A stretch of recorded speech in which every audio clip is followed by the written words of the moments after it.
கடையநல்லூரில் திமுக சார்பில் சாலை மறியல் 80 பேர் கைது. நாகப்பட்டினம் மாவட்டம் திருக்குவளையில் அனுமதியின்றி தேர்தல் பிரச்சாரத்தில் ஈடுபட்டதாக கூறி திமுக இளைஞரணி செயலாளர் உதயநிதி ஸ்டாலின் கைது செய்யப்பட்டார். உதயநிதி ஸ்டாலின் திருக்கோயிலில் கைதானதை அடுத்து தென்காசி வடக்கு மாவட்ட செயலாளர் தலைமையில் கடையநல்லூரில் திமுகவினர் சாலை மறியலில் ஈடுபட்டனர். இதை அடுத்து உதயநிதி விடுதலை செய்யப்பட்டுள்ளார். விடியலை நோக்கிய ஸ்டாலின் குரல் என்ற திமுகவின் தேர்தல் பிரச்சாரத்தை திருக்கோயிலை தொடங்கிய சில மணி நேரத்தில் உதயநிதி ஸ்டாலின் கைது செய்யப்பட்டார். கொரோனா காலத்தில் தொண்டர்கள் பிரச்சாரத்தில் பங்கேற்பதற்கு அனுமதி பெறவில்லை என கூறி காவல்துறையினர் உதயநிதியை கைது செய்யப்பட்டதாக கூறப்படுகிறது. மறைந்த முதல்வர் மு. கருணாநிதியின் சொந்த ஊரான திருக்கோயிலில் அவரது இல்லத்தில் பிரச்சாரத்தை தொடங்கிய சமயத்தில் உதயநிதி கைதாகியுள்ளார். 100 நாட்கள் தொடர் பிரச்சாரத்தில் ஈடுபட உள்ளதாக முன்னதாக உதயநிதி அறிவித்த நிலையில் முதல் நாளே கைதாகியுள்ளார். கைதான உதயநிதி ஸ்டாலின் ஊடகத்தினரிடம் பேசிய பொழுது, திமுகவின் பிரச்சாரத்தை முடக்க அரசு முயற்சி செய்கிறது. எத்தனை தடைகள் வந்தாலும் மக்களை சந்திப்பேன். காவல்துறையின் கெடிபிடுகள் இருந்தாலும் மக்களை சந்தித்தே தீர்வேன் என தெரிவிக்கவிட்டார் உதயநிதி ஸ்டாலின். திமுக இளைஞரணி செயலாளர் உதயநிதி ஸ்டாலின் கைது செய்ததற்கு கண்டனம் தெரிவித்து தமிழகம் முழுவதும் ஆர்ப்பாட்டம் நடந்த நிலையில் தென்காசி வடக்கு மாவட்ட செயலாளர் துரை தலைமையில் கடையநல்லூர் மணிக்கூண்டு அருகே கொல்லம் திருமங்கலம் தேசிய நெடுஞ்சாலையில் மறியல் நடைபெற்றது. இதனால் சிறிது நேரம் போக்குவரத்து தடைபட்டது.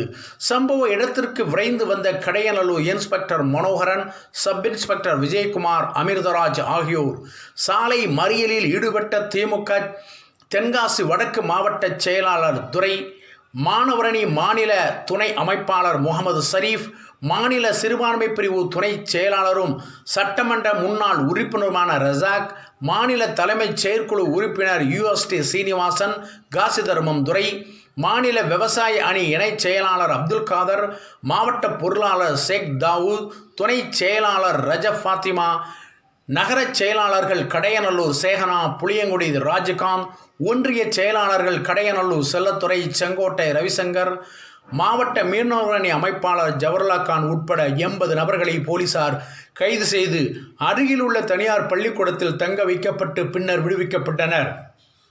கைது செய்யப்பட்டது ஜனநாயக விரோத செயல் என கண்டனம் தெரிவித்து தென்காசி வடக்கு மாவட்ட செயலாளர் துரை குறிஞ்சி நியூஸுக்கு அளித்த சிறப்பு பேட்டி.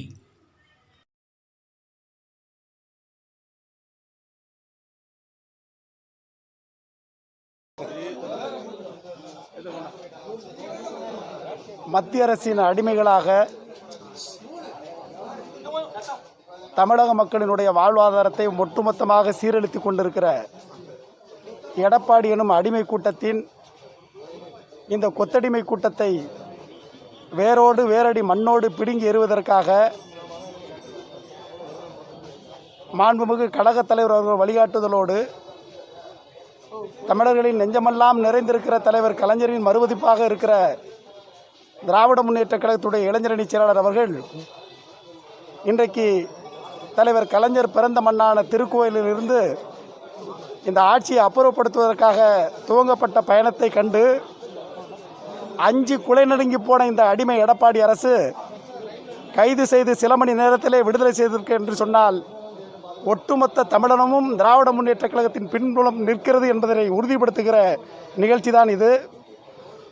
இந்த விடுதலையின் மூலம் தமிழக மக்களுக்கு விடுக்கிற ஒரே செய்தி தான், எப்பொழுது தேர்தல் வந்தாலும் திராவிட முன்னேற்ற கழகத்துடைய தலைவர் மாண்புமிகு அண்ணன் தளபதி அவர்கள் இந்த நாட்டின் முதலமைச்சராக போது உறுதி உறுதி உறுதி என்பதைத்தான் நிரூபிக்கிறது. நன்றி.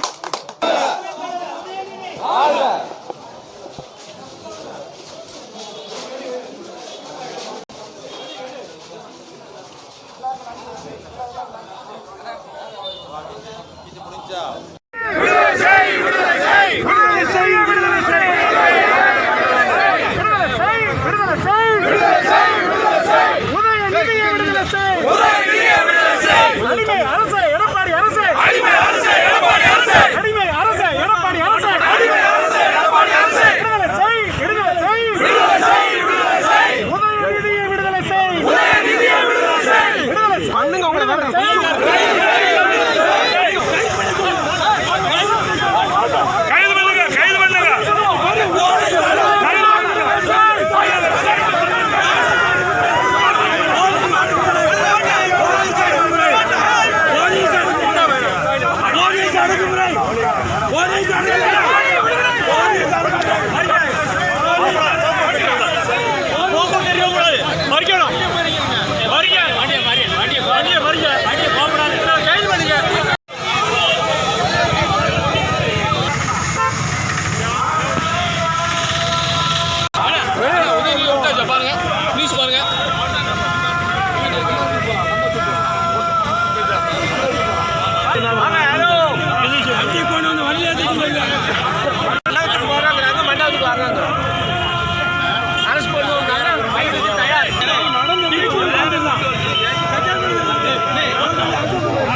அதேபோல் அவருடைய அமைச்சர்கள், இந்த பகுதியுடைய அமைச்சர் திரு ஓஎஸ் மணியன், இவருடைய அத்தனை பேருடைய ஊழல் பற்றியும் தலைவர் கையில் இருக்கு. ஆட்சி அமைந்தவுடன் திமுகவின் தேர்தல் பிரச்சாரத்தை முடக்கும் வகையில் இளைஞரணி செயலாளர் உதயநிதி ஸ்டாலினை போலீசார் அராஜகமாக கைது செய்தனர். காவல்துறையினரின் இந்த அடக்குமுறைக்கு கண்டனம் தெரிவித்து திமுகவினர் முழக்கங்களை எழுப்பினர்.